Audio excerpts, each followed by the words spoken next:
Good afternoon. Good afternoon. Is this loud enough? I'm actually pretty loud. So if I don't need this, I'm good?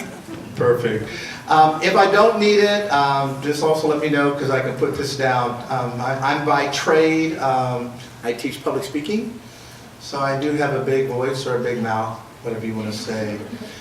One of the reasons why I wanted us all to meet, because I realized, and I've heard different stories, but I realized that at least in the last 22 months, you have had at least 3 folks that, how many? 37. 37 months. 37 people. Thanks, Mom. Okay, we've got a bunch of people that have been in the office that have been taking care of and sitting in there and being responsible for student affairs.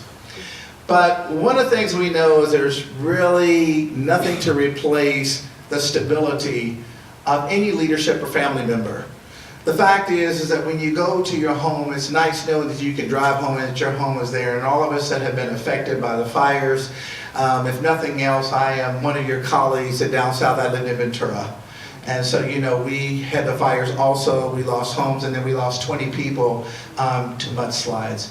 And so it's not the fact that misery enjoys company, but it does say that we're in this fight together.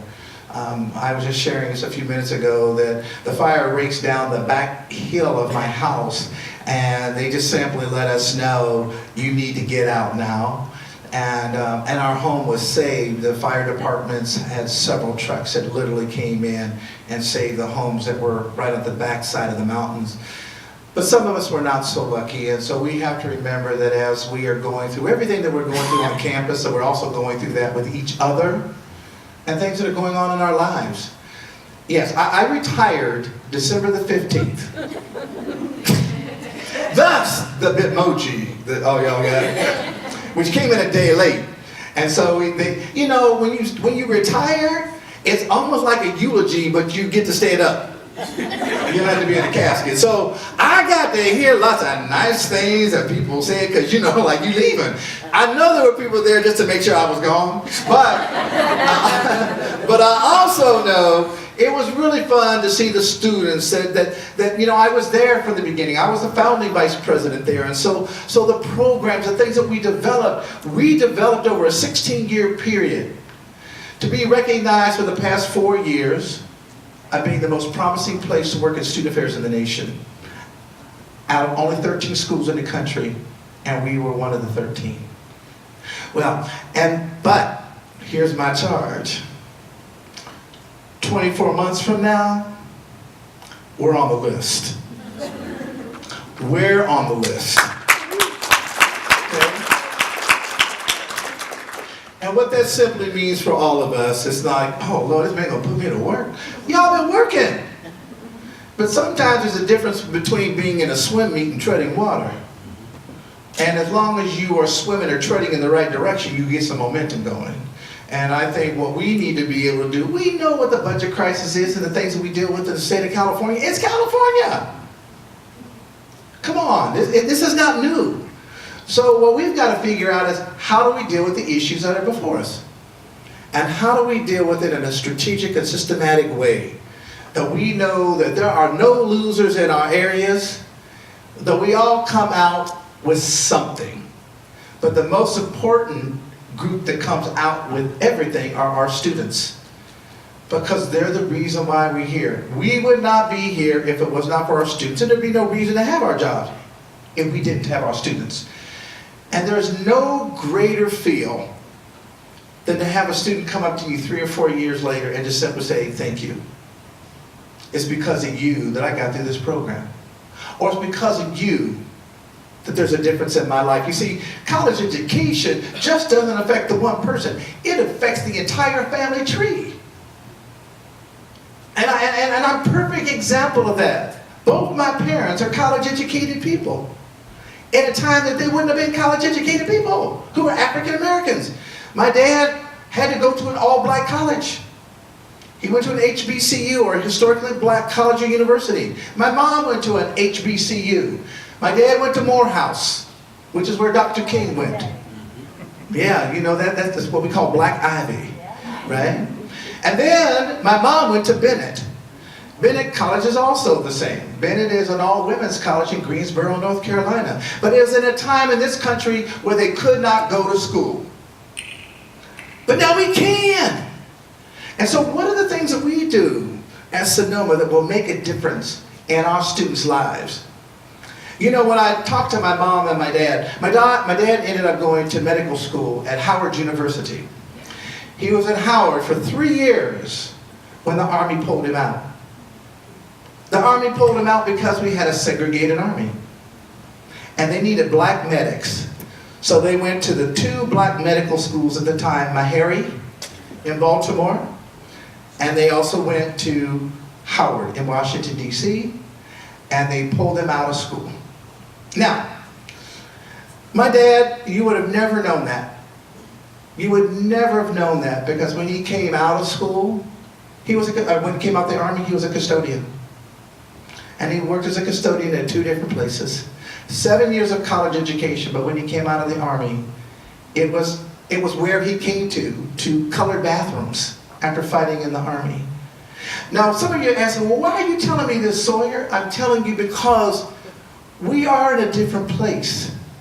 But we also know that those who fail to remember history are doomed to repeat history. We also need to know, too, that as a university, our role and responsibility to our community is much larger than the role that we hold in our office as we sit behind that computer. We have a responsibility to each other, to support each other, to have a life-work balance versus a work-life balance. We have the opportunity to think and create and do things that maybe we weren't asked to do before. I did not realize until a year or so ago, I had forgotten, as long as I've been in the CSU, I forgot that student affairs was pretty much decimated on this campus. But we're back. And we're going to be back with a vengeance. And any of y'all that, like I said, if you've looked at me at all and checked out anything, I ain't playing. I didn't come here to play. I was retired. I was going to Florida, laying on the beach, drink a foo-foo drink with an umbrella. So we're going to do some stuff here. We're going to make a difference. And I'm going to ask each and every one of you as I come around and meet you. I want to hear what you have to say. I have 10 questions that I want to ask you, that I'm looking for your input. I want to find out what things mean to you, because I will give you the results of all that information. How many of you know what CSAC is? Anyone know what CSAC is? So CSAC is the Commission for Financial Aid, right? It basically is the California State Financial Aid Group. And so I happen to be a commissioner of that group. There's only 15 of us. I was appointed by Governor Brown, and this is my second tenure then, so this is my second term as a member of that. Actually, Harry LeGrand also, we served together on CSAC. And so one of the reasons why that's important, because Sonoma now is sitting around the table. Sonoma now is represented. As I was telling a couple colleagues earlier today, I'm also the former chair of the Vice President's Council. Now that's all Sonoma's name is going to be on that. It's no longer Channel Islands. I'm retired, but I'm active here. And so those are the things that I want you to know, that nationally, I don't know if anyone has belonged to this group or not, but over the last 5 years, I've been the co-director for what's called the African American Male Summit. It's part of NASPA. It's a very large group, about 1,500 people. I'm the co-director of that. Understand, that's got Sonoma's name on it now.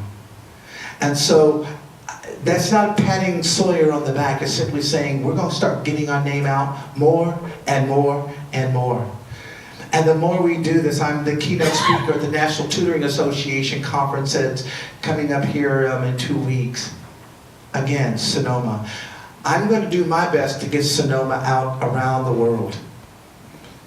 2 years ago, I spoke in Shanghai. I was a faculty member for NASPA at Shanghai. I'm at Fudan University. When I go back, it will be as Sonoma. And that's what each and every one of us, we all have that responsibility. So not just being here, but wherever we go, we're all recruiters. Everybody in this room is a recruiter. Everybody in this room is a retainer. And everyone in this room has a responsibility to make sure that our students' experience here is the best one they could possibly get anywhere. And all of a sudden, those numbers, as I've heard, maybe the numbers are a little bit down.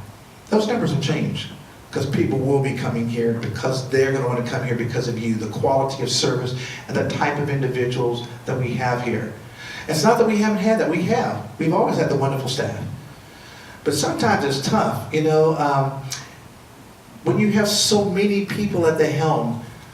After a while, you go, that person will be gone about 10 months. And it's a little bit hard to follow when you're not sure how long those individuals will be around. So I'm going to be here for a minute or two, so y'all need to know that. I don't run off easy. I have learned not to work as many horrible hours as I have done in the past. My wife has tried to make me be a little bit more focused in terms of, you need to come home and help me unpack those boxes we got. Yeah. Y'all laugh. Imagine having a 3,000 foot square home and then trying to shove that into a 2,000 square foot home. That means boxes are in the garage, the cars don't have a home. They're sitting outside because the boxes are the ones that get the home. And the other thing too, some of you that have moved multiple times, I got crap that got moved from Texas to Florida, from Florida to California, and from Southern California all the way up. And you know those movers, if you've ever worked with a moving company, they pack everything. I mean, you know, they literally pack everything.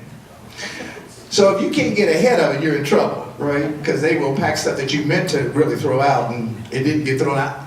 They pack trash. I had a big old black bag, it was trash. They packed it. So we won't go into that.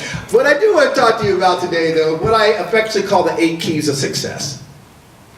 And the 8 keys of success is pretty simple, but it's something that gives you a little bit in terms of the values and things that I believe in, but also, too, I think that many of us would agree with in terms of as humanitarians and individuals that are hoping to help develop other individuals. And so the 8 keys of success are something to me that also, I think will help to pull many of us together as we start thinking about them ourselves. I've kept these things for a number of years, and I was an athlete.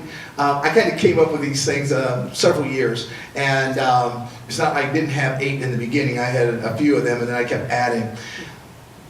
But the first thing that I thought of when I was an athlete is that I had to, number one, believe in myself. That what I do and what I am is important and significant. And the things that I have to contribute to others also could be important and significant. And so each and every one of us may need to understand that, to believe in who we are. Because there are days that people will belittle us. There are days we just feel like caca.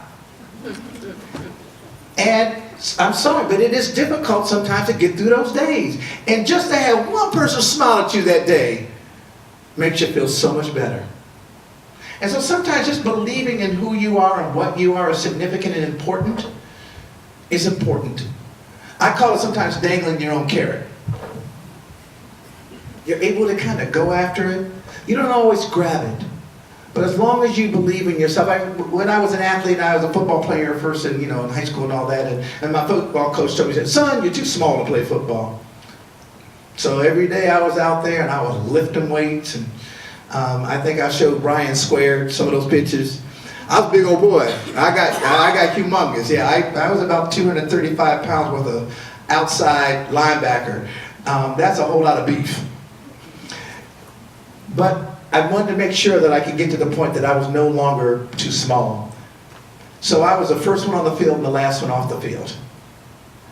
And that's the same way I have been even in my work life. I'm oftentimes the first one at the office and the last one to leave the office. I'm not expecting everyone to do that. I'm simply saying, but that was my own personal value system. I needed to believe in me, and that the things that I could contribute would be important to the community in which I serve. The second letter and the second word is courage, or C. Courage to succeed as well as fail. Many of us won't try anything because we don't want to fail. I'm the exact opposite. I try everything, and if I fail, okay. As long as I don't repeat my failure, I'll try another avenue. But that's how we assess. If you're in the medical field and this particular outcome was not what you thought was going to happen as a result of the medication that you provided, then you would look at something else that you would know that would make sense and to help that patient. We look at assessment. You're pretty much sure in terms of, hey, if this person has this, you will do that. But if that doesn't work, then you go to that. And isn't that what we do in our other professions? If something doesn't work, we go to something else. If Adonis is looking at outcomes for particular student conduct, if that one doesn't work, you got to go to Plan B.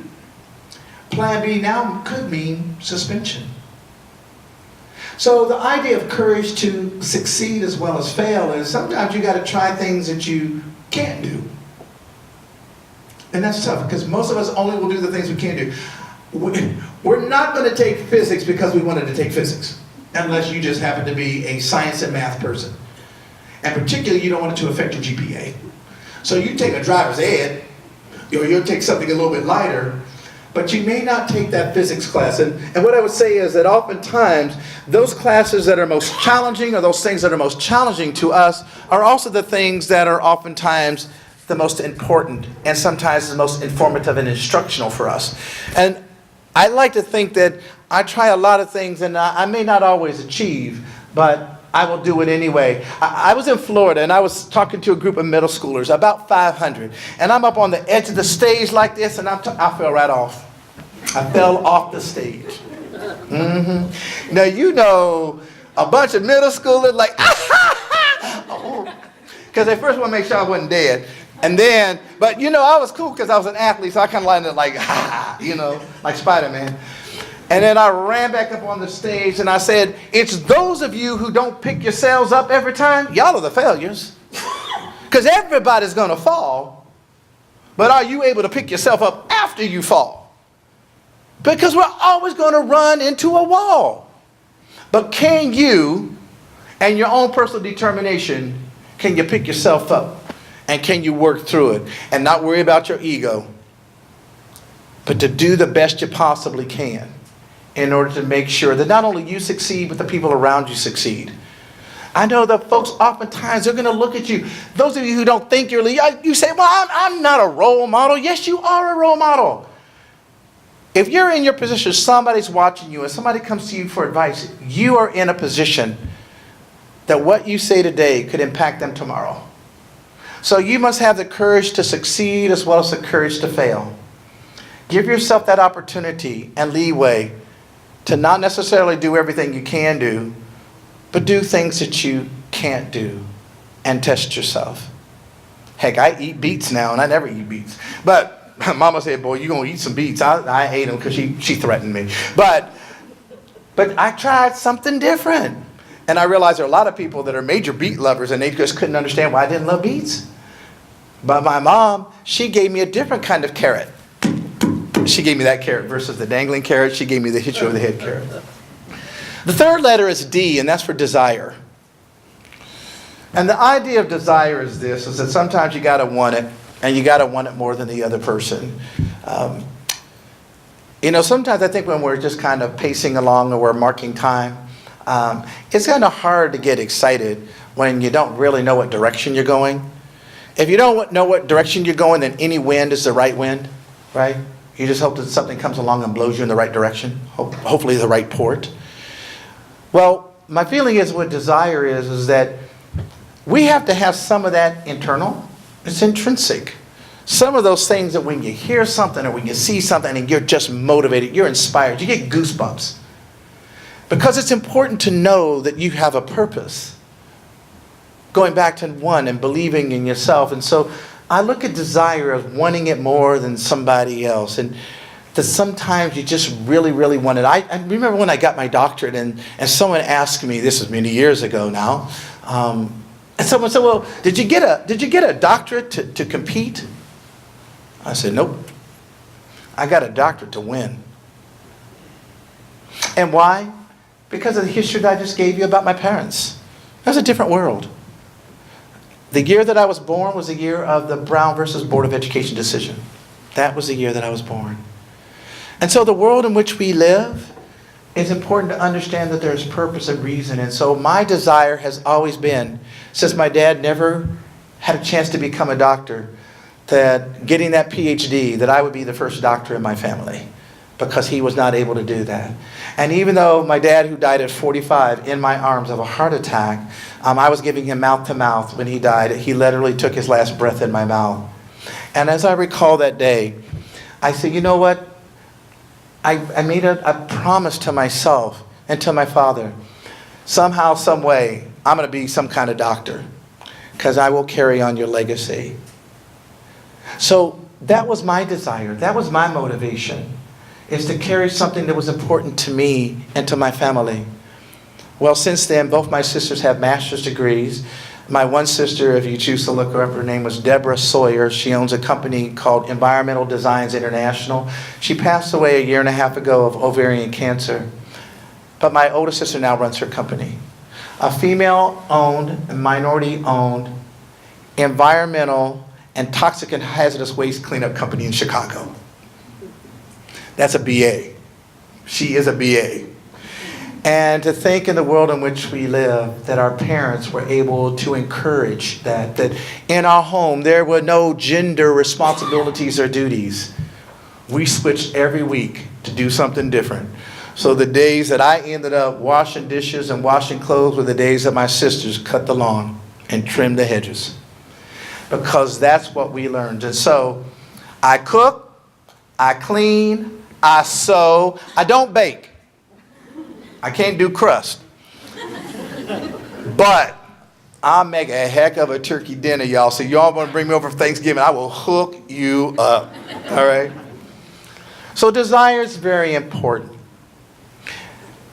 The model that I'm giving you, the 8 keys of success, I'm going to give you the letters real quick so that you can follow and you don't, it give you a little bit of opportunity to kind of have an outline. The model is BCDIPRSS. BCDIPRSS. So I just gave you the D, and the next letter is I, and that's imagination and creativity. Imagination and creativity is, I think, is what we sometimes lack. Because if somebody says, oh, that's a stupid idea, we shut down. I got so many stupid ideas, y'all gonna hear them all. Well, no, you won't hear them all. But when you say it's a stupid idea, I'm going to have 10 more for that one. They reproduce. So if that ain't very, but don't tell it that because 10 more is going to come out. Yes, my former staff used to say, don't let Doc be by himself too long because he will come up with so many ideas. And they will tell you, I will send them emails at 3 o'clock in the morning. I'm going to try not to do that to any of y'all here. But I do, because I get an idea, I wake up, and instead of jotting it down next to me, I just send it to you. And then we talk about it later. But the idea of imagination, creativity is important because when we have something, and it may sound stupid, the person next to you says, yeah, but if we did this, and then all of a sudden it spawns something else, and then by this time, a great idea just came about. Because it was individual people that start talking about those ideas, and it spawned something new, something creative, something that we may not have been able to do by ourselves, but as a collective, we were able to do that. So that idea of imagination and creativity is important. Something that I did several years ago, I asked the division to think. I asked them to think. I said, we work 40 hours a week. I'm going to give you 1 hour a week to think. But we think, no, most of y'all just do your jobs. And when you do your job, oftentimes it becomes rote. It's almost assembly line sometimes because we've done it so often, we've done it so well, we just kind of keep doing it. So I said, I'd like for you to take an hour a week. Get away from the campus, do what? 1 hour to think. You couldn't even imagine the number of emails I got. So what do you want me to think about? I just want you to think. But about what? I don't know. Think. But think about how odd that is. Because we think we're thinking all the time. But we're not creatively thinking, but we are doing our jobs. And what I'm asking you to do is, if you had to think about something that could make a difference in this institution, what do you think about it? If you could think about something that make a difference in this state, what would you think about it? If you had to think about something that would make a difference in this country, what would you think about? What it really got interesting is when you put a dollar amount on it, says, okay, now we're going to have a competition and we're going to have a panel group, and what we'll do is we'll take the best ideas that are well formulated, well thought out, well documented, and we'll pay you $500. Ooh, I got some ideas. Because all of a sudden the thinking went to ideas. And it's interesting how ideas, right, kind of formulate. You get several ideas and then they form a concept, and then several concepts end up forming a construct, and several constructs end up forming a theory, and holy cow. And it was just amazing to watch people starting to think and wanting to create something. And so the idea of the imagination, creativity is extremely important for all of us to engage as we become this new version of ourselves here at Sonoma State University. So we've been to B, C, D, and I. Now we're at P. And P stands for persistence and perseverance. And I can't think of a group that has persevered more than you all. Amen. No, you go ahead. Clap on. Because it's just hard for me to imagine that all of a sudden you're told, student affairs doesn't exist. Y'all don't matter. Dang! That's like big time divorce. That's like, instead of big love, that's like big loss. You know, and I'm sure that's not the way, and maybe I'm hyper exaggerating, but to say all of a sudden, you don't exist. Wow. Or you fend for yourselves. And once again, maybe that wasn't the case. I don't know.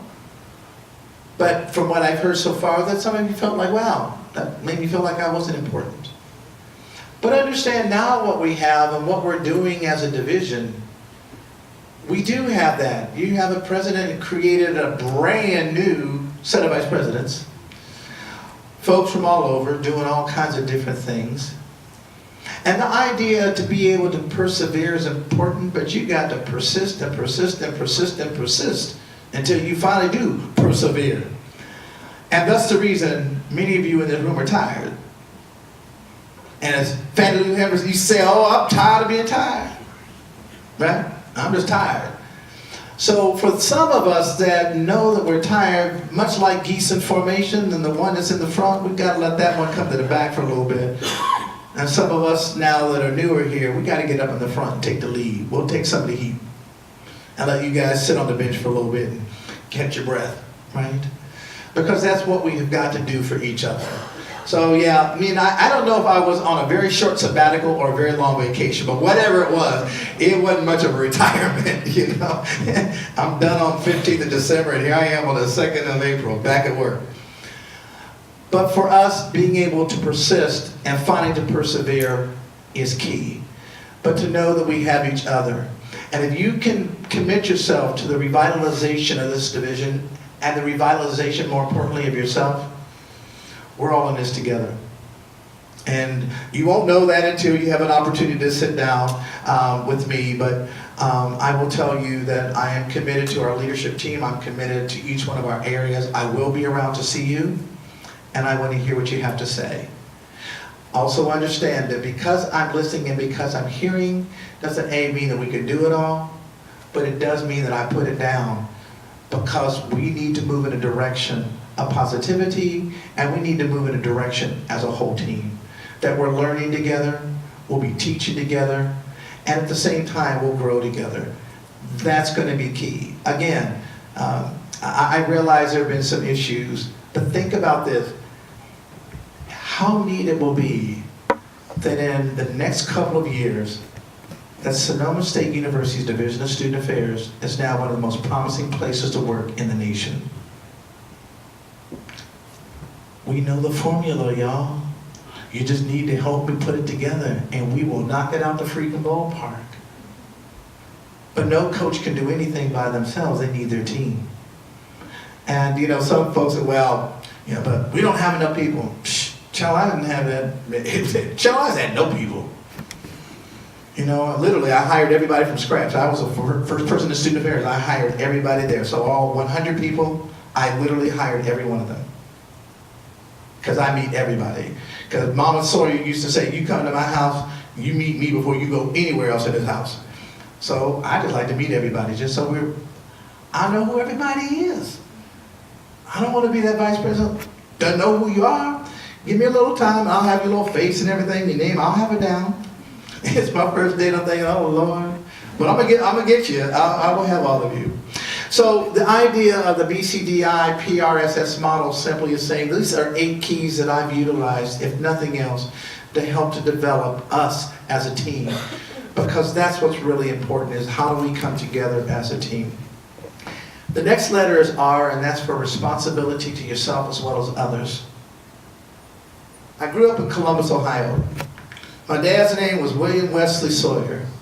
If you were to look that up, which is pretty simple, you have your iPhones. If you look under, when my dad passed away, he went from being a custodian, where he worked as a custodian in 2 different places, to work himself up to be the associate director of Metropolitan Housing. Metropolitan Housing, for some of you, would be called the projects. He was and I used to say, I'm never going to do housing. I'm never going to do housing. And my start in student affairs was in housing. You know, you start off and do your thing in housing. And so I thought that was kind of the neatest thing, that I ended up in this very same kind of profession as my dad did. The reason I want you to possibly look it up if you get a chance, under that you will see Wesley Sawyer Recreation Center, Wesley Sawyer Manors, and Wesley Sawyer Tower. A man that basically lived a life of humility, never really got more than his undergraduate degree because he wasn't able to, and did like a lot of good soldiers when they came back from the war, got my mom pregnant, so was unable to go, you know, back to school. But their kids did, and their kids were able to learn from some of that, and so we felt we had a responsibility in our community. And I've always felt that maybe education was the key. I have many stories that I can tell you, but my great-great-grandfather, who was a Buffalo soldier, a very interesting story about him. He actually was half black, half white. He was the son of a slave owner, and I think when the missus saw that there was this very light-skinned child on the plantation, that they needed to remove him.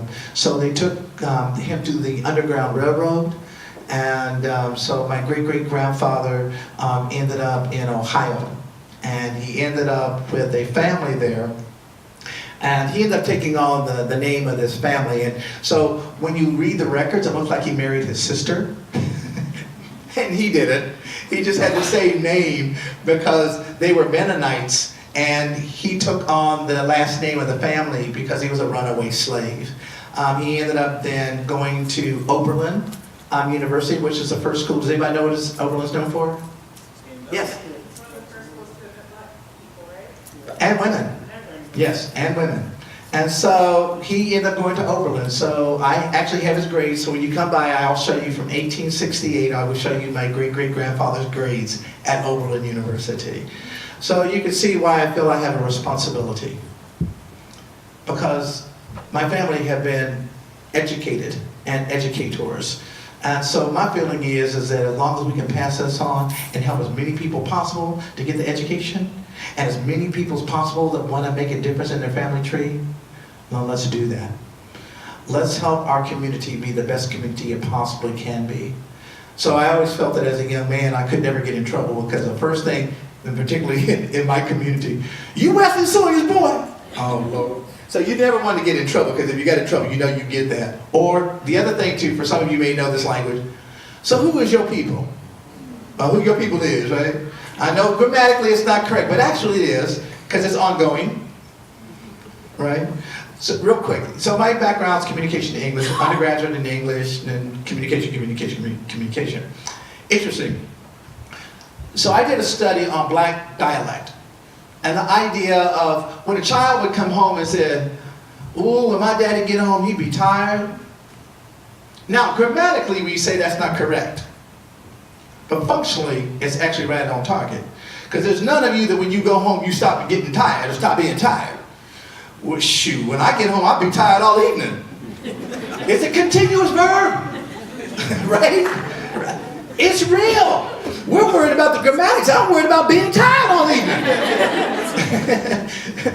So anyway, the idea for me is that the responsibility was on not just in my community. I felt a responsibility to the people that are around me. I feel a responsibility to you. I took this on for one reason. I came out of retirement because President Sakaki is phenomenal. She's a student affairs person. I came out because I knew what she was trying to do here. And I said, you know what? I'm willing to go for it. I'm willing to come out of retirement, even though I wanted to lay on that beach and be cute. Well, that would be really hard right now. But I got to get back in the gym, Brian. Give me on the rec center first. But the idea is that we have real potential. And I think you all know that, right? I mean, and I'm not going to ask you to raise your hands, but I would think that all of you know that we do have the potential to be one of the best divisions in the nation. And considering I know what that looks like, and I'm telling you, you have the potential. It's not a contest, but understand, as we get better, then our students benefit from how good we are. Because the more we know, the more we share with them. And the better we are, and the more confident we are, and the more we believe in ourselves, the more they will believe in themselves. And that they will tell everybody about the wonderful experience that they've had here. So, for me, that responsibility is key. The last two letters are both S. The first one is setting and achieving goals. Now, most of us in January 1 will set a goal, or many. I think we call those New Year resolution. By about the 4th of January, they're broken. Particularly the diet one, right? Yeah, that one always gets broken pretty quickly. I had a friend that said, I'm gonna quit cussing. Damn it. Well, that just broke that one. It's done. So, what I think for all of us is that we just don't set goals, we must achieve goals. We have to have aims, and we gotta let people know what they are. Because sometimes divisions at universities, they will have their own policies, right? They have their own procedures, and they have not told us what they are. Then they get mad at us and, you're not doing it the right way. You ain't never told nobody. You never told me how it's supposed to work over here. Where was that a policy? Well, it's been, everybody knows it. Well, I don't know it. And you're laughing because you know it's true, right? Yeah, I know. But this isn't, every school's got this. We used to have a salute when I was in Channel Island. Somebody would ask a question and we would go. So it just became the salute because it was a brand new university. No one knew the answer, so we all went. When they would say it was a policy, I finally loved it when our president said, it's not a policy until I say it's a policy. So what I used to say when somebody said, it's a policy. I ain't heard the president say that. And I know that ain't right, but I don't care. Wakanda. All right.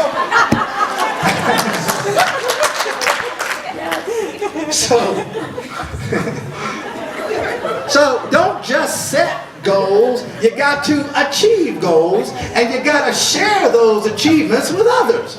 You got to let people know. You can't just have your own little policy or your own little procedure or your own little process sitting over in your corner for you and then expect the rest of us to know it. So we're going to find a way that we have a strategic planning process that will include at least representatives from all the areas so that we now know what everybody's thinking and what everybody else is doing. So we're not able to say, well, this is the way we've always done it here. I don't know the way we've always done it. But guess what? It don't matter. We're going to do something different. Okay? But the difference is, we'll know what the difference is. And the difference is, we're all going to be on the same sheet of music. And if we're not, let me know. And we'll get us all on the same sheet of music. And the very last one is this, and that's striving for excellence. You know, my baby sister that passed away, I'll never be as smart as she was. She's brilliant. Out of 1,600 on the SAT, she scored 1,580. But she wasn't happy. It's in a book too. I know I keep telling you all this stuff. If there's a book which is called The New Color of Success, 20 Young Black Millionaires Tell You How They're Making It. It's by Nikki Butler Mitchell. And in the book, she's chapter 16 or chapter 19. She's right before FUBU, Damon John. And it's 20 young black millionaires told you how they made their money. And it talks about being a young woman that she was pushed out of the hard sciences and they pushed her towards political science. She went to what they call the Harvard of the South. She went to Emory University. With a score of 1580, she should have been in the hard sciences. She scored perfect 800. Perfect 800 on the math side. Wow. But she got pushed, to, as she said, in the soft sciences. And it's all in this book, by the way, if you'd like to see the book. I don't know if our library has it, but I know I have a couple of copies if you'd like to see it. I tell you that in terms of striving for excellence because she went to medical school, but that's not what she wanted to do, no offense.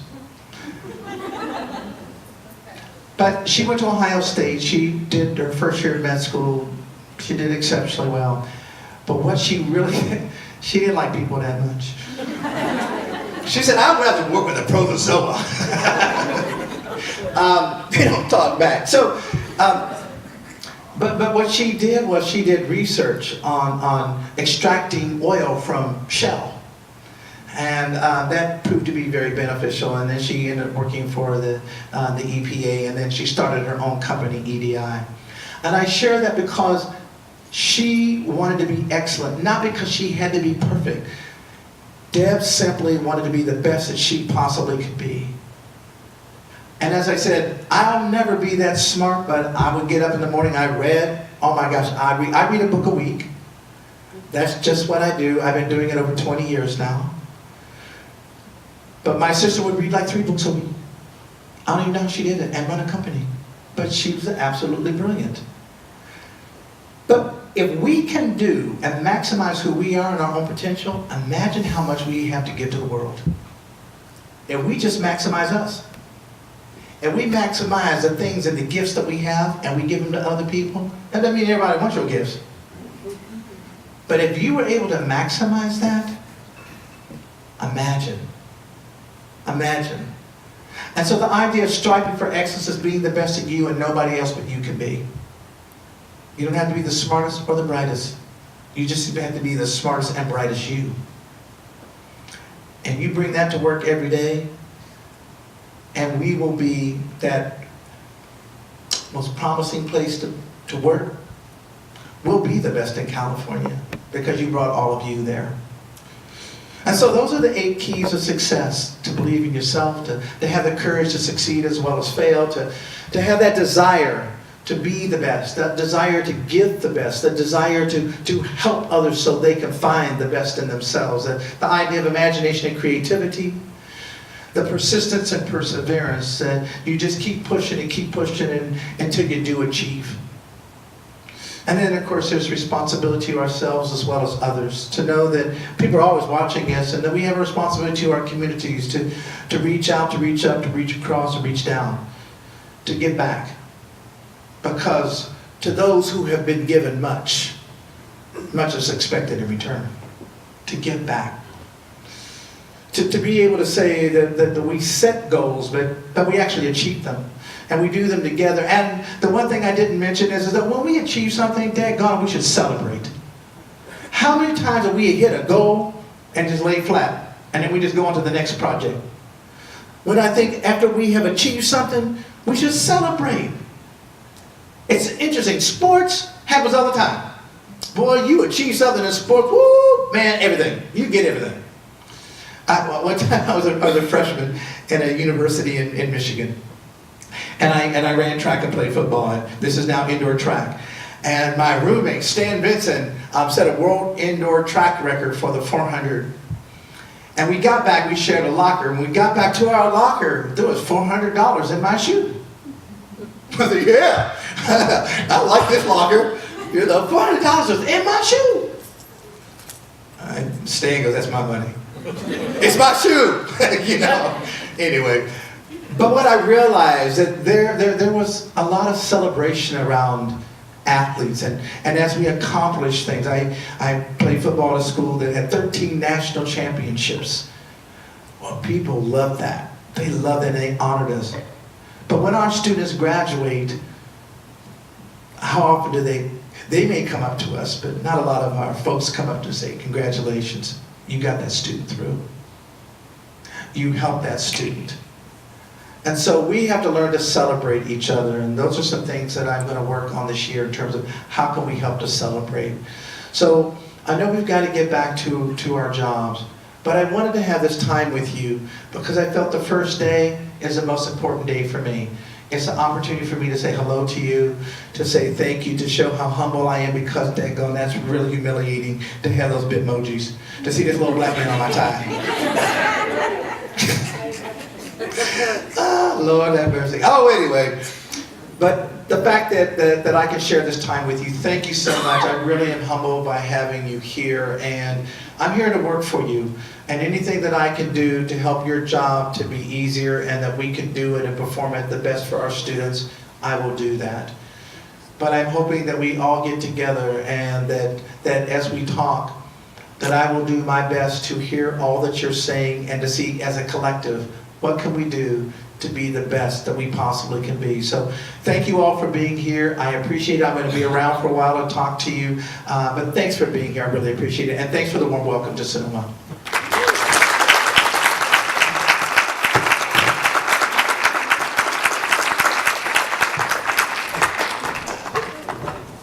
Any questions or anything that you guys would like to ask? Because I think we're done at 3, right? Yes, sir. So we're a little bit past. But if you have questions, you can certainly come up and ask anything you'd like to ask. So thank you.